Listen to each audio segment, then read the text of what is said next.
Now let's bring in JP Tristani, a former commercial pilot and aviation expert. JP, it's a little bit more than former commercial pilot. As I understand it, 85 models of aircraft you flew. You're a former United States Marine Corps pilot, sir. Thank you for that.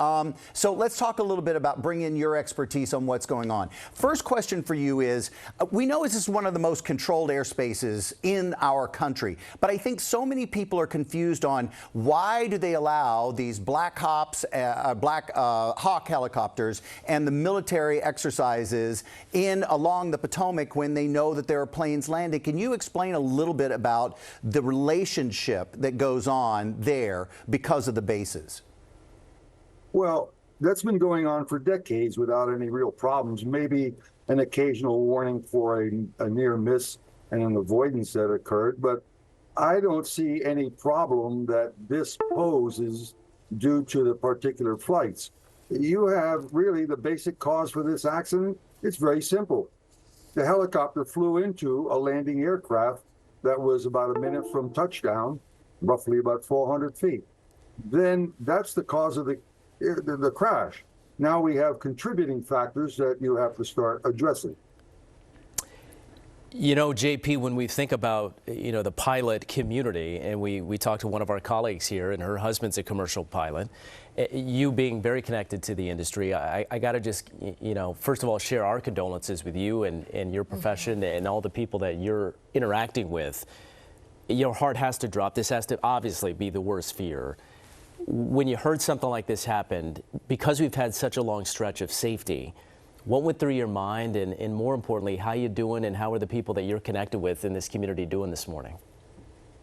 Well, I think, like myself, we got 43 years of flying between the military and the test pilot, and also with commercial all around the world. So I'm a little bit inured about aircraft crashing or being shot down or whatever have you.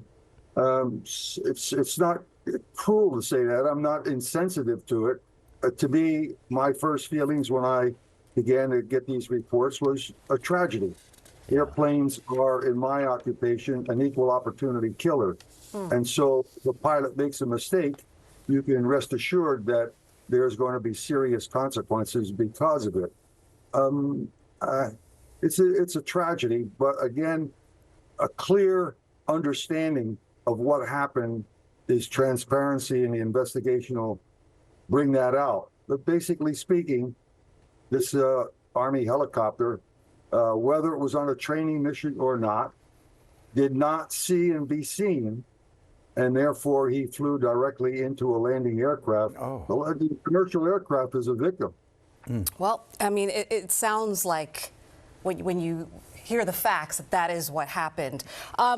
Just speaking on that, obviously pilots have safety concerns that are out of their control, but so do passengers. And so what I wanted to ask you is, what do you say to our viewers who right now have anxiety about getting on a plane, especially in the wake of this tragedy? Should they have that anxiety? Like, how can you allay those fears? Those anxieties are perfectly normal. It maybe behooves people to recognize that on any given day in the United States, there are 45,000 flights between military, commercial, and private. And so the accident record absence of such for over 17 years speaks for itself. On any given day worldwide, you've got 95,000 airliners operating, almost 40 million a year, with a brilliant safety record, at least in this country. So I think there has to be recognition that it is human to be concerned, but also it's normal. The news media needs to just really project a positive statement on the safety of air traffic, and also the tremendous training that the pilots do go through. You're only as good as your next check ride and your next medical, twice a year. JP Tristani, we appreciate your perspective, and as you point out, 16 years since a major incident like this, we always appreciate you jumping on here and sharing your point of view.